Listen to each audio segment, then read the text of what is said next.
Hello, everyone. It's Steve here, and I'm sitting down with Rob. How's it going, Rob? I am actually really good, Steve. I'm just super stoked to be back here recording with you. So am I. I'm so super stoked to be drinking this Canadian Club also. Yeah, yes, indeed. It's Gets me very philosophical. philosophical is a good word of putting it. And so on this episode of Reality Hub, just like to say to everyone who's joining us today to thank you so much for tuning in, and hope you've enjoyed the two podcasts that we have released before. Yeah, got out so far. On our giant plethora Yeah, of hasn't back it been episodes. a journey, eh? I mean, it's been such a cool journey. I think I've really enjoyed the whole process and how it's come to this point. And it occurred to me that Reality Hub is now a reality. And on that note, what is reality? But more importantly, today's topic. The reality of perception. Yeah, no, that's a good topic. You know what? I came to this topic kickstart idea when we were kicking around what to talk about today from a recent event I went to. So I'm going to steal this from the speaker. But we got to, we were in a seminar, and it was that saying, what you see is what you get. It's a very common saying, what you see is what you get. And a lot of people tend to mean it in the sense of, hey man, what you see with me is what you get. I'm straight up. I'm an honest guy or person, and you know with me, you know what you stand You can with me. trust me, and yeah. Yep. Or you look at something, and you look at a beat up old Volkswagen, for example, and you know what you see is what you get. Rob loves Volkswagens. Well, the cars of the Volkswagen group, not necessarily Volkswagen. Right. That's a whole different topic, isn't it? It Right? is. Yeah, But, yeah. you know, but I love cars. Yeah, of course you do. We have varied things that we love. But I came to think deeply about that, and I think it really should be how you see is what you get, because how you interpret reality, how you see events as they transpire, or how you see people is how you get them, or maybe that means how you judge them. Yeah, I mean, perception, right, creates what you perceive is what creates your reality, right? So it's a way of understanding or interpreting your reality, your perception of things. And perception can be in a number of ways, you know. You can be influenced of your perception by your family, by your culture, by society, by your education, by, you know, all these things that filter the way you view your particular reality. Oh, God, yeah. Yeah. I mean, imagine if, and there'll be people who listening to this can relate to it, if you come from a culture which would be foreign to me, where having an arranged marriage was the normal way of doing things, that expectation would be huge in the sense of how you perceive your normal life to unfold. Yeah. That came up in the news recently, I think this week, with the way in which the New Zealand government assesses couples coming to the country. No, I don't profess to understand the topic, but only to say that In terms of...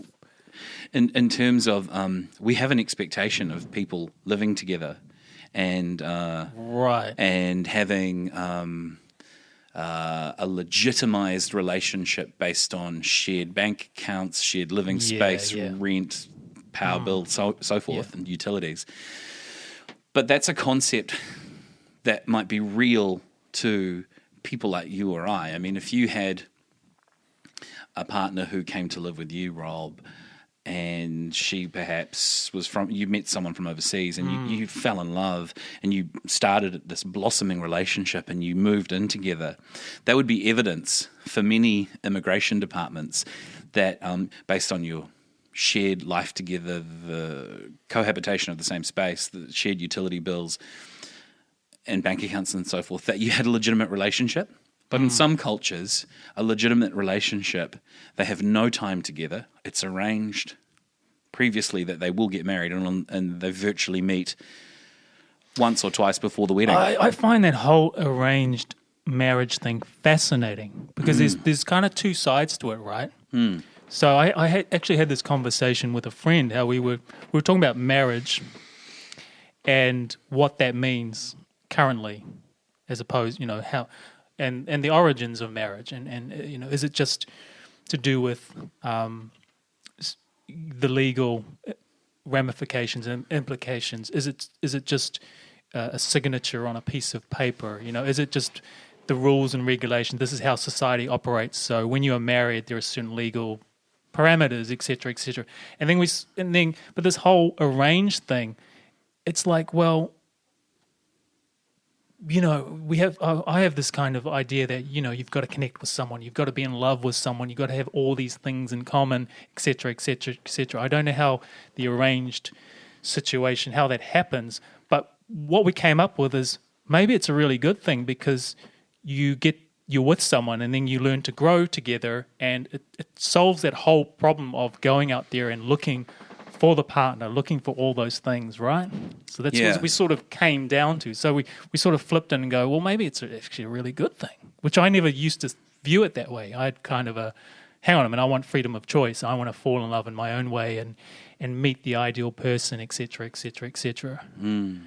I can't wait till we have our good friend Ahmed on the show. Yeah. If you're listening, Ahmed, shout out to you, mate. Mate. He's got so much to offer on that topic, not because he's in an arranged marriage. I'm sure that's not the case, but because he understands the cultural differences very well.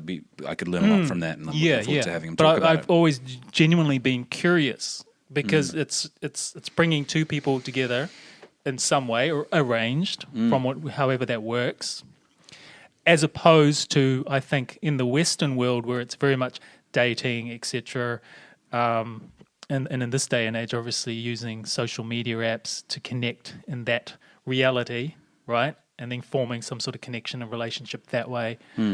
I just find it really fascinating. But you're right, it is. People will have a perception on that, based on their upbringing and their cultural programming, etc., and how they see it. And how they actually see it and how they view it. So going back to our topic, what you see is what you get, or how you see things is what you get. You mentioned, for example, if your best mate doesn't like your girlfriend. Yeah. I mean, this is true. How one person knows a person differently from someone else. Exactly. You could be... like your best mate is looking out for you, and they may not like the person you're with in terms of, say, your girlfriend, and because maybe they're seeing it from a more of what's that word? Not a third party, but a different, an objective, or more an outside, objective, because you're in the relationship. It's an outside perspective. Yeah, it's hard to say if anything's objective, right? That's perception, and you may be it's seeing subjective. things. Yeah, exactly, because you're in the relationship and you're coloured with being in it in terms of your emotions and feelings, etc. You may not view it the way other people view it because they're outside of it. And maybe that person isn't quite right for you, but you're willing to dismiss that because, hey, that person is satisfying you on other levels that are maybe more priority, and you're willing to forgive those things. But it's kind of like the filter you put on that situation. So, but you're right, it's people will view, and often the best friend or the person has got your back, is looking after you, right? Yeah. Well, if they're brave enough to tell you that they don't like someone that you're with. And then you can go down that whole path. Well, if that person isn't right for you, well, maybe you've got to learn something from that relationship about yourself. And you view it from their perspective. So many situations that I think people that person's not right for you, right? To. So then so you got to go through the drama, and you got to go through that, and I actually recently asked a mutual friend of ours about someone that I knew who, and I said, how's she going? I won't name names. How's she going? I understand she's been in a relationship now for a while. She enjoying that? She's a really neat person. I said to my friend, and he goes, even she says he's an asshole. Really? Yep. Yeah. Even she says, Bob, say, Yep. yeah, Bob's such an asshole. Yeah. Well, The then penny why drops. why is she in the relationship? Yeah, But, exactly. there's something there. Yeah, there's this. There's something exactly she right. wants. And sometimes it's an indefinable thing, man. It's Yeah. like, why are you? Yeah, it's I think meeting on a greater some level, need. on Yeah. a greater level, sometimes we learn to uncover our boundaries and get to push them and find out how much we tolerate Yeah, and how much we are willing to accept. willing. Yeah, I was going to say sometimes we settle for less than what we actually deserve for whatever reason. I have trouble with that thing of deserve. I actually Tell do. me. Tell me. Well, Why is that? Yeah, because we do you hear set it too the often. Yeah, well, do you just set I'm a the beautiful boundary? woman and I deserve better. yeah. And I'm not sure I mean- that you do. Yeah, I mean, I think we all feel on some level that we deserve, but there's also the price to pay on whether you've earned the right to deserve that. Well, see, I don't know. I don't know if I Okay. even understand that, because I used to go, yeah, that makes sense. But I've come to believe we loosely use words like deserve when really we can have and we deserve anything we wish to manifest into our lives and to bring into reality. But there's always a price to pay for that, and there's a way of going about it. But I think So it's not an inherent right that I deserve X, Y, Z. Yeah, and if Yeah. we start talking about privilege, Oh, inherent rights and so yeah, forth. But yeah. what I think we should say, instead of "this is what I deserve," is to flip it around and go, "What is it that I tolerate?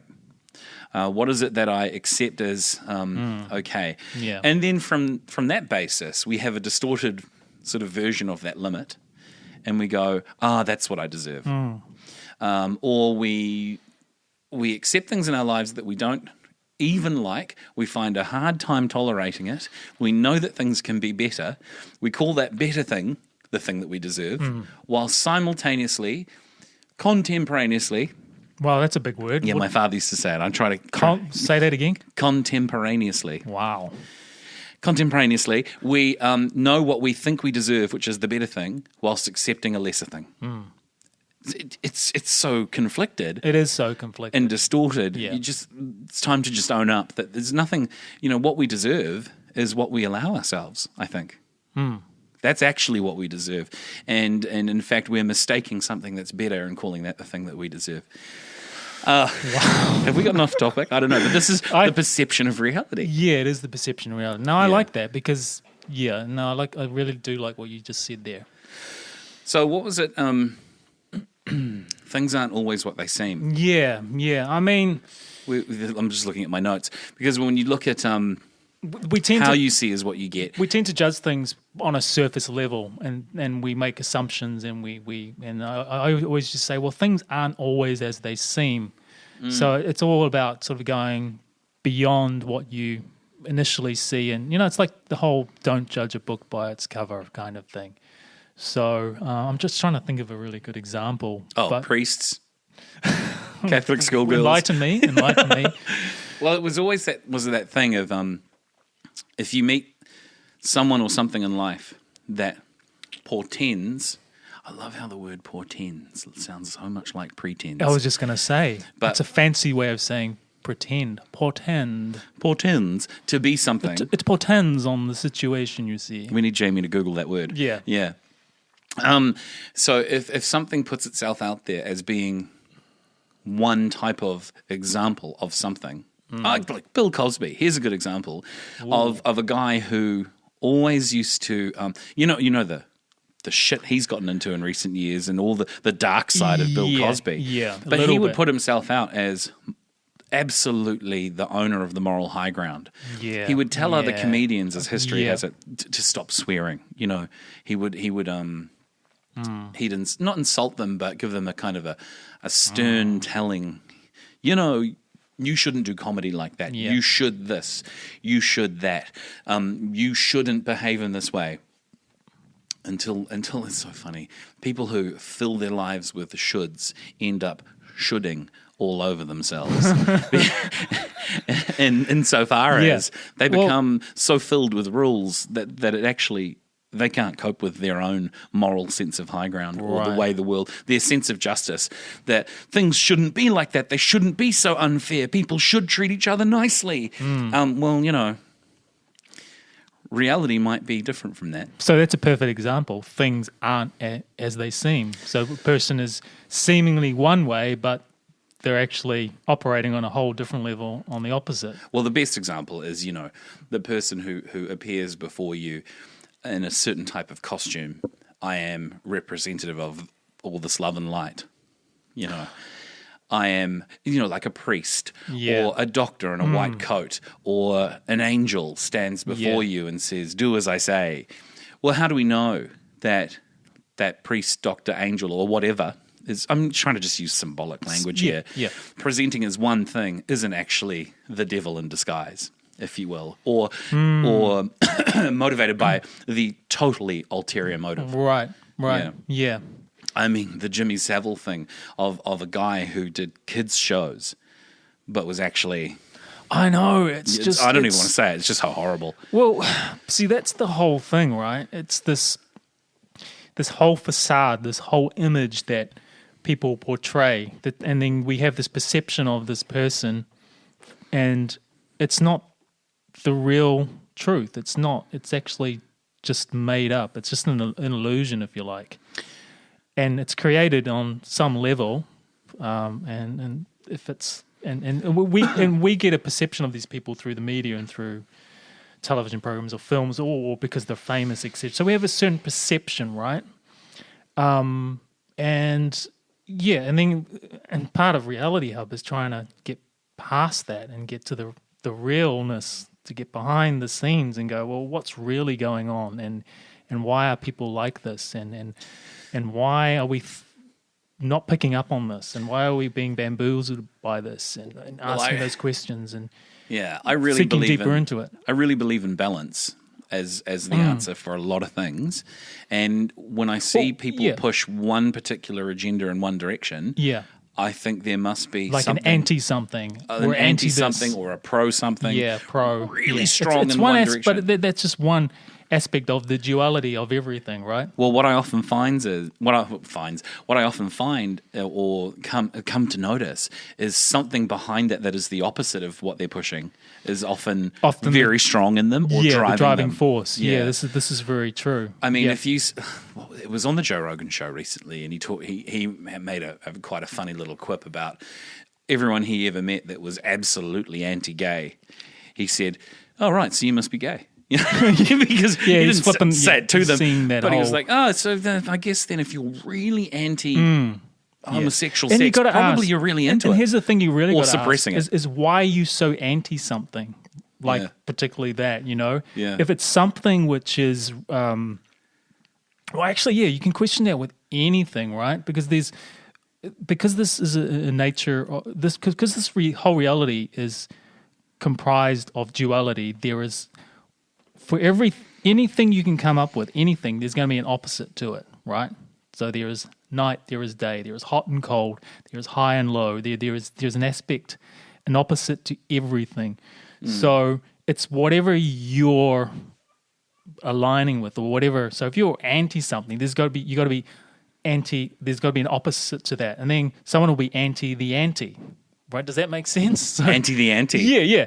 So there's for and against for everything. It's a game of soccer or rugby cannot exist unless there are two opposing teams. The dynamic couldn't work. They can't play. A team can't play against itself, right? Yeah. And what happens is it's this whole divisiveness going on where, okay, we're going to support Team A or Team B, right?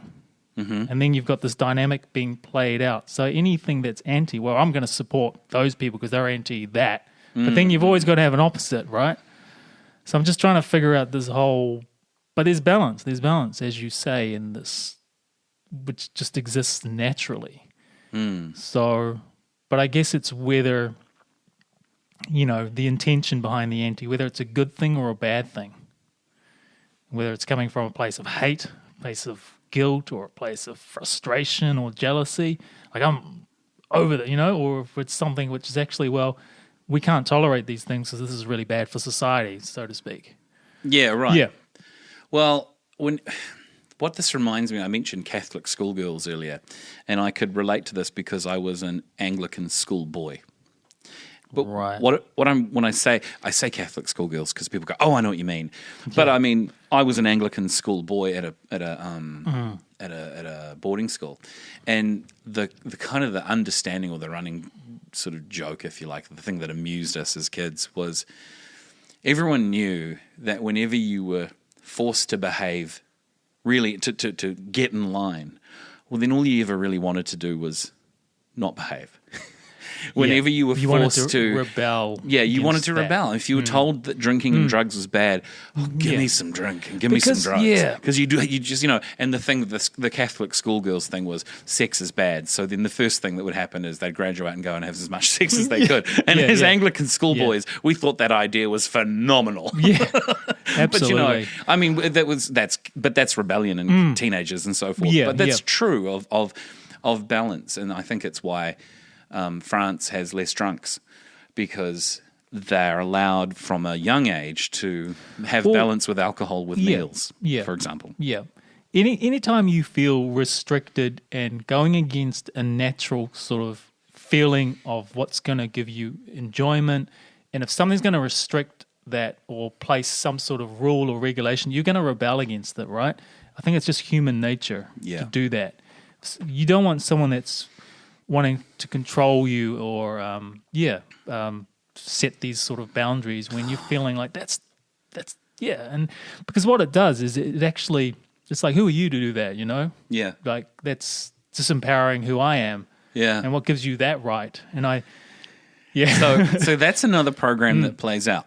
So in terms of programs that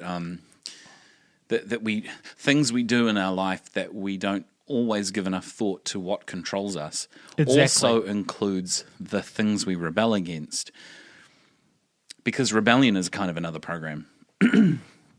I met someone recently who doesn't like to be told. If you tell me not to do something, you better bet I'm going to do it. You better bet I'm going to do it. But if you've been told your whole life, sorry, continue, because I've got an opinion about this. Oh, so do I. So I've been doing quite a bit of body work for years, in terms of people go, oh, my shoulders are sore, or body work, my back's aching or whatever. And I was quite highly trained, and I had a neuromuscular therapy, right? I got a degree, and I called myself a neuromuscular therapist. I had a Bachelor of Health Studies in clinical massage therapy, and so I did this for years, but also I did a lot of acting, and so I was recently on set on a television show, and this one person who was a part of the crew, super lovely person, I got to say, really nice person, was sharing with the group. We were talking, oh no, I've got a really sore back, and and someone knew that I did this sort of stuff and said, Steve, can you help? And I went, hey, yeah, okay, give me a look. And then I wow, this person had restricted movement, had this and that and so on, and I said, okay, I can help you here and here and here, but really you need to take some time out. I my honest professional opinion. And I've worked with a lot of complementary health services, and I would get referrals from acupuncturists and physiotherapists. We'd work in groups together with each other. I said, look, in my honest opinion, for what it's worth, mate, don't go and get any deep tissue massage right now. In fact, that's something I'm very good at, but I'd recommend you don't get it. I'd recommend you go get some nice cold and hot treatment. Maybe get into a hot spa or sauna, come out to something cold, rotate through it, be very gentle on yourself. Just the hot and cold can really help. And if anyone's out there listening right now with a really sore set of shoulders and back, this might be, it's a very safe thing to do. Have a hot bath, kind of thing. What was this I gave this advice, and because I said to her, I wouldn't go and get massage therapy right now. Right. You shouldn't do that. She went, no, well, you tell me no, and I'm going to go do it. No, I'm absolutely going out to do it right now. In fact, I'm going to go, goodbye, I'm going off to get a deep tissue massage. So that was the trigger. She got triggered by that. I helped her with her back and did a couple little things which gave her some movement. But she said, no, I'm going to go do that. And then the next day, I saw her and I said, hey, how are you going? Let's have a look. And she said, yeah, could you do it? Oh, yesterday, that was so great. And I had another look and you could barely touch her shoulder. Right. And she goes, what have you done? Oh, well, that heavy massage I got's really screwed me. Yeah. So, well, I told you. Yeah, but because you told me I had to go do it. And so this is a program for some people, and it's a program of stubbornness. And if you tell me, I will do the opposite. And I find that hilarious as well, just as much as But is that more of a reactive response without actually thinking about it and coming up? I think it's totally reactive. Yeah. It's like if anyone in life says to me, don't do this, I'm going to do it. Or, Because, oh, man. Some people, I'm not saying this was this person, but some people go, if a man says you can't do it, I'm going to do it, right? There's that kind of agenda. Or if a woman says you shouldn't, I'm going to bloody do it. I'll show them. But then that's coming from a lifetime of baggage about another issue. Sure. Which then ultimately impinges on your daily health. Because you never overcome that stuff. What do you mean you never overcome that? Well, you never overcome your own programming or even reflect on the fact that, this is cutting my nose off to spite my face. Yeah. I might feel that way about I mean, we're all programmed on a certain level. And I think it comes down to having an awareness of who's doing the programming, what you allow yourself to be programmed, and having that, and sort of not being too caught up in how, like, you think about how are you programmed. So it's all a consciousness thing. It's how you receive information. But beyond that, if you can get beyond the thinking and get out of the mind or consciousness level of trap, which is, I think we've mentioned this before, consciousness is sort of an interface of how we interact with this reality. And get beyond into other deeper dimensions of your being, and you start listening more to your inner guidance, your heart, your soul, inspiration. You just have it's because it's a totally different feel to it. Mind energy versus heart energy, or and just getting connected more into a natural connection to your existence on this planet. And I'm probably going off on a little bit of a tangent here, but I'm just trying to feel into this all. That look I gave you wasn't one of, what are you talking about? But it's because as I've written on a blog on Reality Hub at realityhub.love. That's the one. Just look. You are the Rob's blog. experiencer, so you're creating your reality, your perception of reality, on a second by second, minute by minute, day by day basis, and you've got to be really aware of that. And you've got to just take time to consider that, ponder that, and really think about that. Hey, this is my life. Okay? And even, you got all this incoming, you ultimately decide what you take in, what you believe, what you perceive. So no one's forcing you to eat that apple or drink that Coke or whatever, right? You're deciding that. You're making a conscious decision. And so you're consciously deciding what you're flicking through on Instagram or Facebook or watching the news or what you're watching on Netflix. So this is your diet, right? Your diet is not just it's your more than your food. diet. It's the experience you're having, and that is your life. Yeah, what you're downloading, what you're if you're consuming is what you're going to be experiencing, and then you are what you eat. Yeah, you are literally what you eat. Yeah, consuming in terms of media. But, exactly. Your diet, as I say, is not just what you eat. It jumps a bit forward to something I want to talk about later. But if your life is a continual frustration because you just dislike your job, right? Then you job, the job. Then your life is just a continuous period of dislike for something. If X number of hours per day is spent in something that you continually think to yourself, I hate this, then your life is one of hate, right? Or I know that's going to, we're going to talk about that shortly. Yeah, I really want to explore that topic. Yeah. But what was it you said earlier? Often your judgment shows up, what did you say? Well, you need to work on? Yeah, what you judge actually shows what you need to work on on yourself or what you need to heal. So if you have a judgment on something, so it's like this reality is often a mirror. Like, I hate that, or I don't like that. Well, what is that actually saying about you? Because you're making that judgment. It says a lot more about you than the actual what you're disliking or the other person. And we all have that. I mean, I have it. These little things where you go, shit, I just don't, that really triggers me, or shit, I don't like that. Well, what is it saying about you? What is it within you that maybe you dislike? And then you've got to think, I think it's having that awareness, and then maybe exploring the avenue of, okay, well, how can I be less triggered, and how can I find those aspects of my being that I dislike and start to heal and shed some light in that area, which comes down to... I believe we need to love those parts of ourselves. Like the shadow aspects of ourselves. Yeah. The balance, the duality of being human again, Yeah.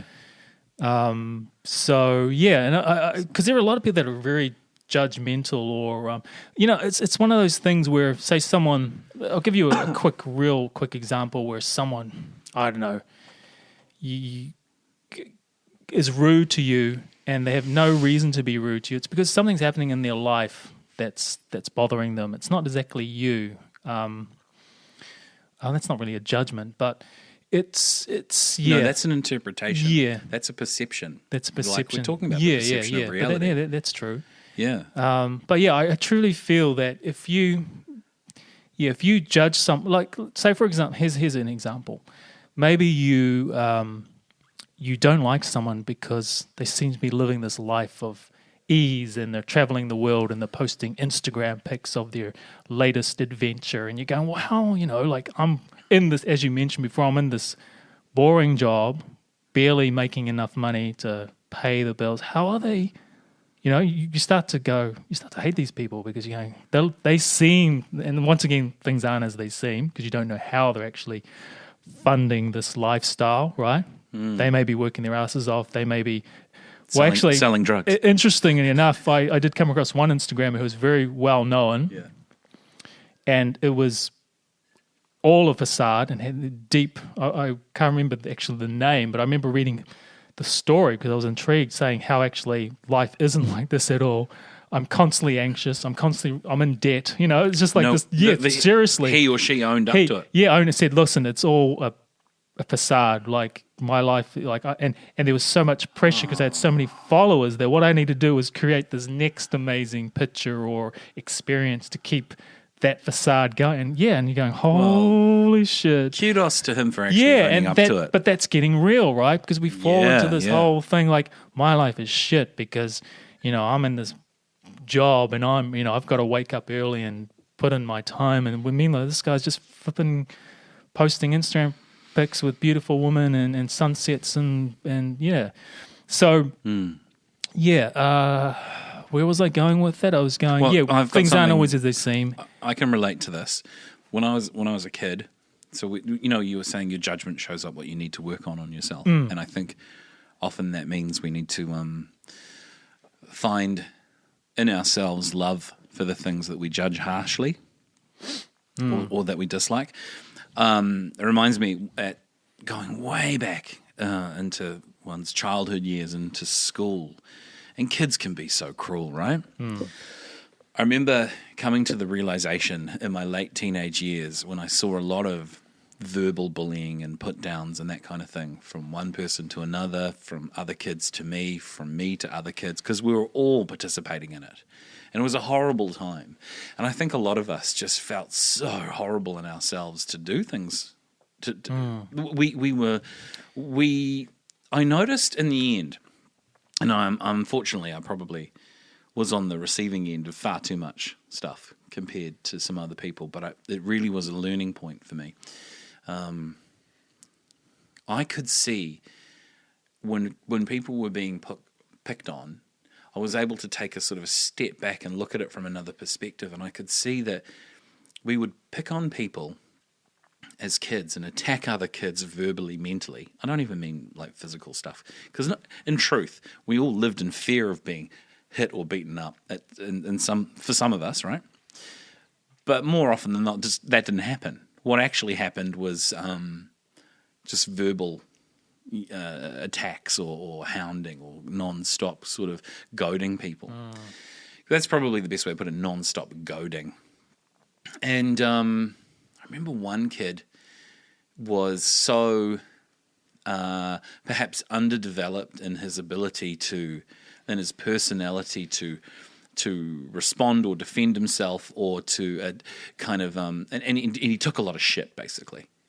Yeah, and because the kid was different. He was a little different. Just didn't fit in, right? Yeah. I'm sure of what was the norm and what.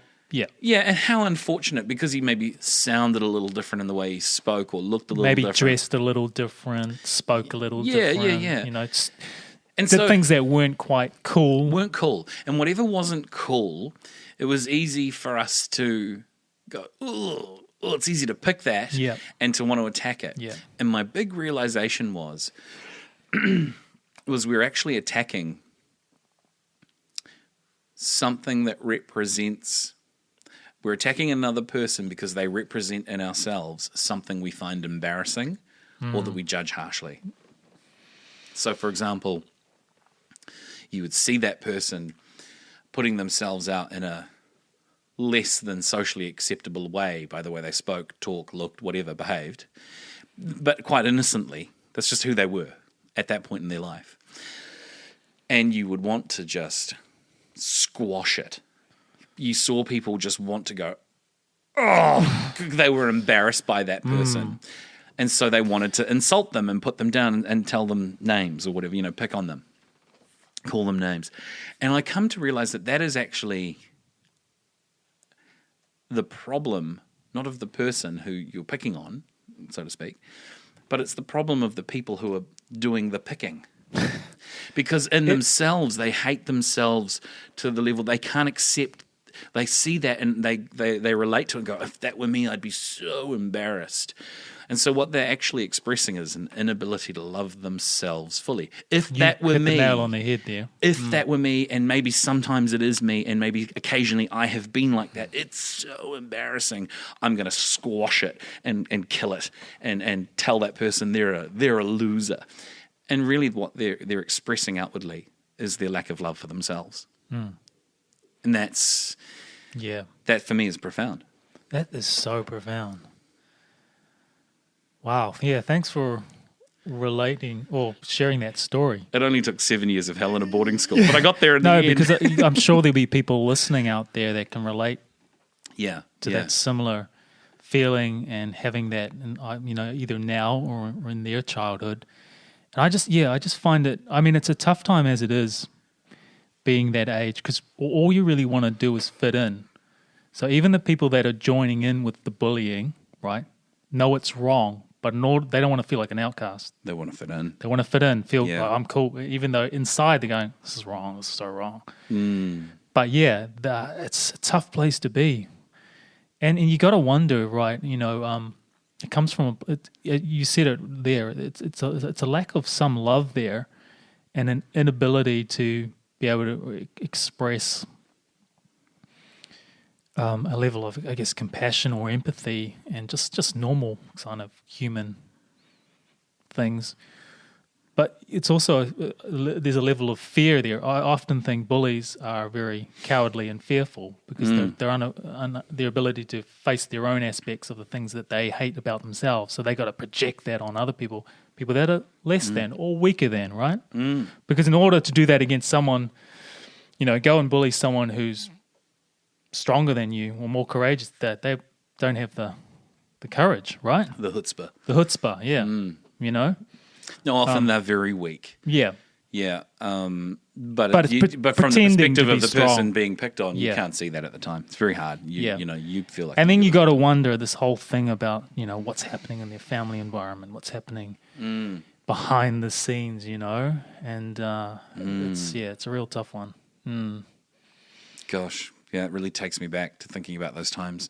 Yeah, there was and how so to much deal with learning it, and then in that time, and then in that situation, what the school does about it, and oh my God, I remember there was this one time, and the school did nothing. I went to the deputy head, and I said, life is hell. I'm being really picked on here, and I hate it. Yeah, and they didn't do anything. And perhaps the thing that was most confronting to me was he said to me, "Fight back." Yeah, and I didn't have the courage, you know. Yeah, and that was a really hard thing to hear. So, yeah. Sorry, what? Fight back? I think he'd kill me. Well, and you know what's funny? I got to say something funny? here. Yeah. That guy later went to jail for killing someone. So I think I was right. It's an interesting story. People that know me know that I'm a big fan of mixed martial arts and the UFC, and I've just got to put this in there because it totally relates to this story. And my favorite mixed martial artist of all time is St Pierre, and he was bullied at school, right? So many fighters were, apparently. And he was on the Joe Rogan show, and he was explaining. Yeah. This is a really cool story because, it created, the discipline to pursue martial arts. It created, he became one of the greatest fighters of all time, welterweight fighters, and I just admire him, the way he conducts himself and his the mental aspect, the entirety, right? Yeah. Anyway, he got bullied in his native Canada, and he relates the story on the Joe Rogan podcast. But many, many years later, he's back in Canada. He's won the championship. He's famous. He's rich. He's all a national icon. And he meets one of his bullies, right? No. On the street. I can't remember the exact story, but he's pretty much broke, pretty much desperate, and he recognizes this guy, going, "Holy shit! It's this is the guy, and look how he's turned out. He's like a homeless guy." But I think George, in the end, this is the man he is. Gave him money and showed complete compassion and sympathy and support, and and told him that you can change your life. You can. I'm probably not relating the exact story, but it it shows really what comes powerful. Around goes around, and and it might have changed his life. That guy may have turned his life around, and just because George St Pierre showed that wisdom and love, and going, hey, I got that's and it's just blows my mind that so. Yeah, that's something. So he did fight back. Well, yes and no. Yeah. I mean, he fought a whole bunch of other people in a ring. He overcame his mental demons. He became a champion. And then he was at a point where he didn't even need to fight that guy. He was just so centered in himself. I mean, the discipline. But it reminds me, we're all waging some kind of battle within ourselves. The things that we don't like about ourselves, and then they manifest in ways in our outside reality. We don't know how to deal with them. It shows up your shadow side, doesn't it? It shows up your shadow side, yes. And that's something that we have to work on. Yeah, and that's if you're willing to go there, right? If you have the eyes to see it. Yeah, because what a lot of people do, this is what I feel, is that there are aspects of your being that you don't want to address, and so what you do is I think this is quite an American term, but you pacify it. You pacify it with alcohol, with drugs, with not actually doing the inner work. So it's like a distraction, right? Are you talking about a midlife career transition? No, I'm talking about the darker aspects of yourself, those things that you dislike, that you keep buried in the basement, that you're unwilling. No, I mean not that kind of. But it's just it's an analogy, right? Yeah. And most people are reluctant to open the door and to look at themselves and go, what are the things that I need to work on and kind of heal and transform. Yeah. I mean, it comes back to the whole thing about what the things you dislike in yourself, you will dislike in others, or that'll be a reflection of what you perceive out there. Well, I think this relates to the midlife career transition, though. There is a real fear for some people of it being too late to follow your dreams or follow your inner voice. And by the way, we had a neat little correspondence with a friend of the show, Jaqui, who Yeah, got in shout out. touch Hey, with Rob. Jaqui. Yeah. I Thanks was- for getting in touch. That was awesome. was a great little conversation you had there with us through messaged us on Facebook, and I was just reading through it, and thank you for that, Jaqui. So shout out to you, and I hope we can talk more about that soon. But that's a really interesting one with the job. I've got a friend who's quite a close friend who was thinking about a new job, and this job that they're currently in is just sort of turned. It's not what it used to be. It's no longer enjoyable, or it's become maybe a toxic environment through no fault of their own. Just things have changed. And they're saying to me, "Oh, well, it's time for me to learn something new." And I said, "Oh, watch out." Is that what the employer said? No. It's what my friend said. Oh, They're right. Sorry, yeah. They're looking for a new job. Yeah. Essentially, looking for a new job. It's time for me to learn something new. And I said, "Oh, be careful of what you say there, because I don't know that you really want to learn something new. Let's be honest. I mean, as nice as that sounds, as politically correct as that seems like the right thing to say." Right. I said, save that for the HR recruitment game. Save statements like that for the person who when you put on your best bullshit game for HR, it's time for me to learn something new. When in fact, because most of us don't really need to learn something new. Most of us probably need a break from our own stress. And so many of us aren't actually doing a job that is inspiring or creative or encourages us to get up in the morning. So many of us are doing a job instead of a really inspiring career. Now, for those of you out there who have an inspiring career that you love, well done. You've hit lotto. You've won the ticket. Yeah. But so many people aren't. And it's for those people I really feel for, because you have a job to pay for your mortgage, for the house that you never actually spend any time in because you're out doing your job. And in order to pacify that shitty feeling of stress that you have, you take pills. And so now or you drink to pacify, pacify, and distract. So, drown out. A little bit like in the medical industry, there's pills for your treatment, and then there's pills for your pills for the side effects of your pills, and medications for your so medication. It's not the job, it's the pills. Yeah. Now you're doing your job to pay for your mortgage. Yeah, so it goes. And your pills. So I think that's something they call that the rat race, don't they? Yeah, that's right. Where you feel like you can work as hard as you like, but you're not getting anywhere. Yeah, in order to have the new car that you don't spend any time in, or you have time to drive. Yeah, dude, I can relate to that. And as you say, if you're waking, I think it was Bob Dylan who said, if you wake up in the morning, what was his famous quote? Something about like it doesn't feel like you're working a day in your life if you wake up in the morning and you're doing your passion. You're not talking about Simon Sinek, are you? No. But yeah, there is that quote as well. That's quite a good one. Yeah, that's a really good quote. I mean, let's just bring that up. But I totally relate. Oh, there it is. So basically this quote, which just really resonated with me, working hard for something we don't care about is called stress. Working hard for something we love is called passion. Yeah, right. And I remember reading that and going, it's so true. What are you transacting your time for? Now, I get it, that a lot of people are in a job purely for bottom line.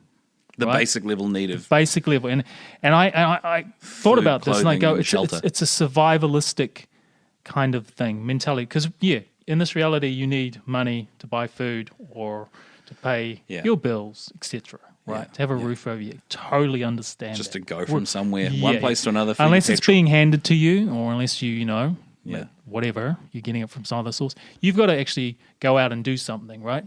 You've got to give your time in exchange for a paycheck, a wage, etc. Right? But the way I look at it is, it's like an energy exchange. So you're giving your time, your energy. Now, if you're working for something that you don't care, it is stress, right? Yeah, because it's how you're feeling. Does it inspire you? No, okay, it doesn't. But if you're working for something that is passionate, that you're passionate about, that inspires you, that is in alignment with your purpose, that you can talk hours about, that you don't mind spending time doing, then suddenly you're in a different energy state and a different flow, and you're basically tapping into more of yourself. And that's the way I look at it. So think about anything that really, really inspires you, that you would kind of do anyway. That they say, follow your passion. Then that has a totally different feel to it, right? There's less resistance. You start tapping into a whole different energy feel, if you like. And because you just go, well, how do I feel? Well, I feel good about this. I feel alive. It's real simple when it comes down to it. Mm-hmm. What makes you feel alive? And sometimes you've just got to change lanes. You're going, well, this lane's not taking me where I want to go. It's gridlocked. I'm going in this other lane, this other direction. But often doing that, which comes down to this whole, what you touched on, this midlife transition, is it ever too late to follow your dreams or to change lanes? Well, no, it isn't. It definitely isn't. And maybe you do need to just change lanes and create the space and start following what you really want to do. Get out of the comfort zone. And I learned this new line, pull the trigger. Like, stop waiting, just pull the trigger. Right. Well, I agree. But there is something else that I think is an aspect to this that balances this thing off as well. And that is, say you like dancing the tango. All you ever really want to do is spend time doing some sort of South American dance or something. And this is your passion.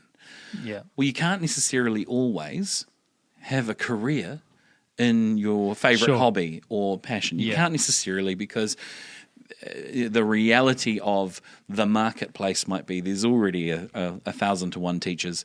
There's. But is this just another belief? It could be. But fear. Hear this concept out for a second. Sure. Because there's nothing wrong with doing a job that that gives touch you on that as well. Everything you need.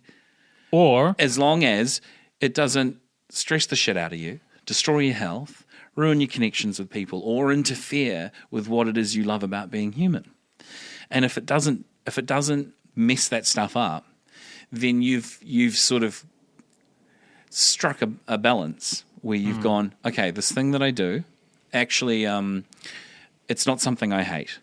Because there will be people who do things that they don't hate.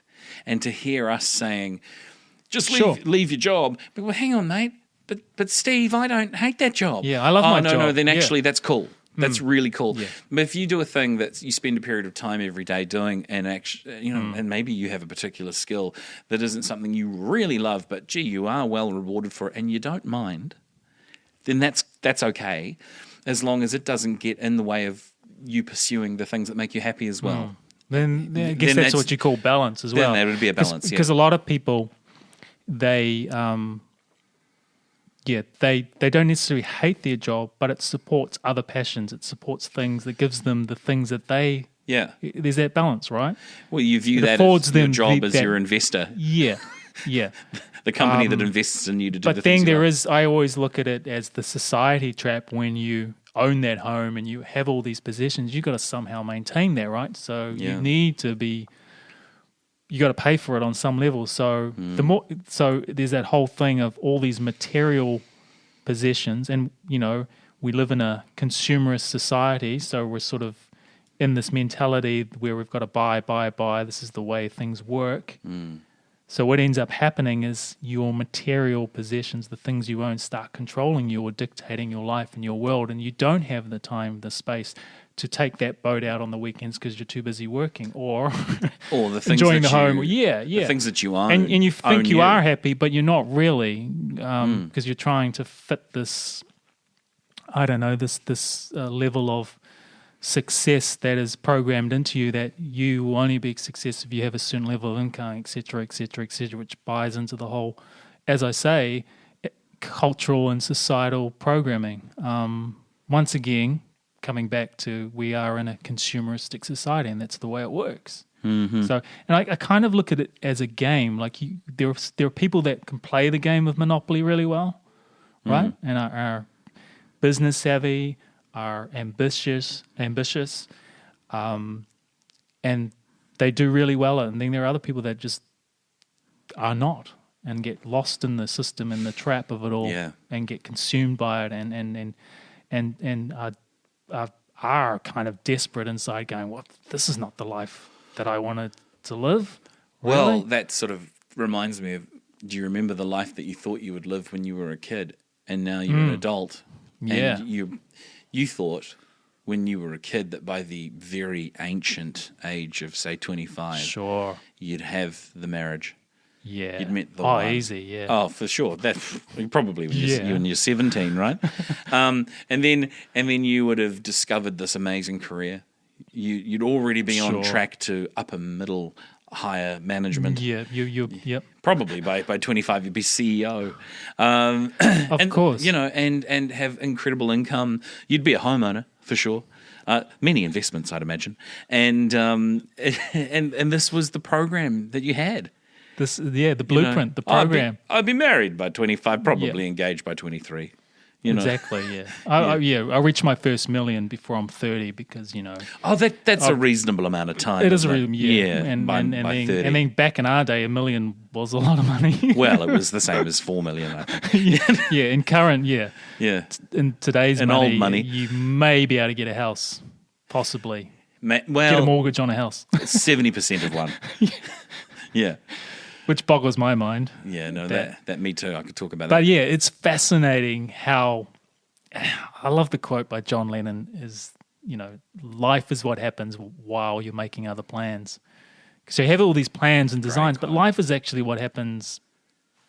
Life never really goes to plan in some ways, but you got to be open to the spontaneity of life and maybe the life that you planned was not the life that you really needed. The best laid plans of mice and men often go astray. Shakespeare? No, mice and men. Oh, right, yes, Steinbeck. No. John Steinbeck? No, it was another dude, Robbie someone. Yeah. Okay, I'm I think the now. original version of it was the best laid plans of mice and men gang after glay. Yeah. Robbie Burns, that's who it was, I think. Right. And if I'm wrong, write in, let us know. Yeah. And then I think of that Robbie Williams song, No Regrets. No regrets, they don't work. But it's true. I mean, yeah. It's part of life, isn't it? It is. That job thing. That. Yeah. Well, you know, what are you exchanging your energy for? Exactly.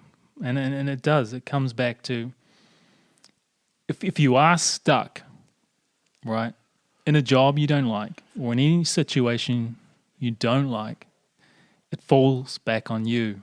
You've got to make that change. You've got to, I like this way of putting it, you've got to create your way out of it to find a new path.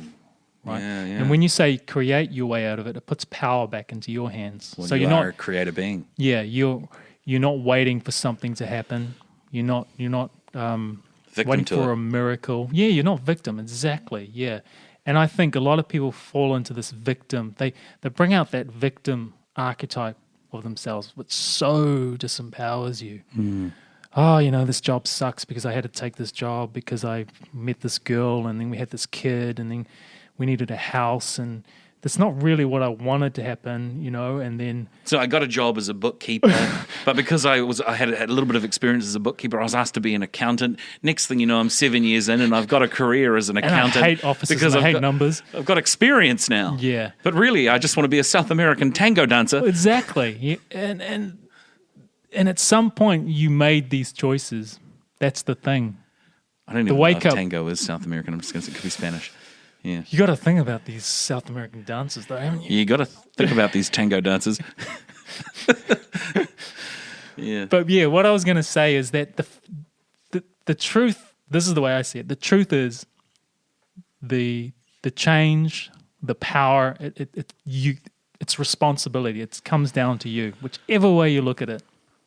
Yeah. You got to be the creator of the change. You've got to choose the next path. You've got to just take that leap, get out of the comfort zone. And as I'm saying these words, I'm thinking about my own life and the times when I've believed that, well, you know, I I deserve more, but what choices did I make, and what did I sacrifice, and what path did I take to get to where I am now? And but it's never too late to change. It's never too late to course correct and go, well, yeah, I'm gonna do this. I'm gonna own it, and I'm gonna take responsibility for it. And it's something that Oprah said: there is no right or wrong way. You just do the next best thing. So if the next best thing is to get a job just so you can feed yourself, then that's what you do. But then you do the next best thing. What is the next best thing?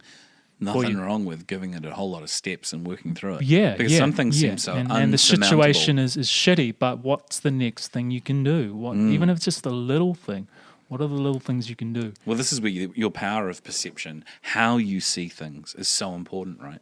Because that's how you stay in flow. That's how you create for yourself happiness in your situation, which is what you'll often need to springboard to the next level. You need something which will put you into a state that can take you to another place, because you can't drive there necessarily from just negativity. That could be anger, can be a driving factor for action, and a great way to push yourself into action. But you need inspiration too to manifest your way out, to create your way out into another place. And here's a thing that just occurred to me: sometimes when you're wanting to do something, you're in a frustrated place, and you think that, and you do need to take massive action. But sometimes you do got to take a few steps back and come into being. And you mentioned this, and create some space. And allow the right answer and the right guidance to come to you, and to trust that, and to go, hang on a minute, because society tells you, just do more and do that and do this and do, and then you just go, no, just take a step back, and look at it from another perspective. Take some time, trust the process, and make a good decisions rather than decisions that you may regret later on. Oh, in reactivity. In reactivity, yeah. No, I'm going to go get that deep tissue massage. Yeah, exactly. Now I am a giant bruise. Wow. Well, on that note, I think we've hit just on an hour. We have. So I'm going to play the long form outro music, because you know why? Why? It's very inspirational. It is. See you next week, guys.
You're still here. What? Go hug someone.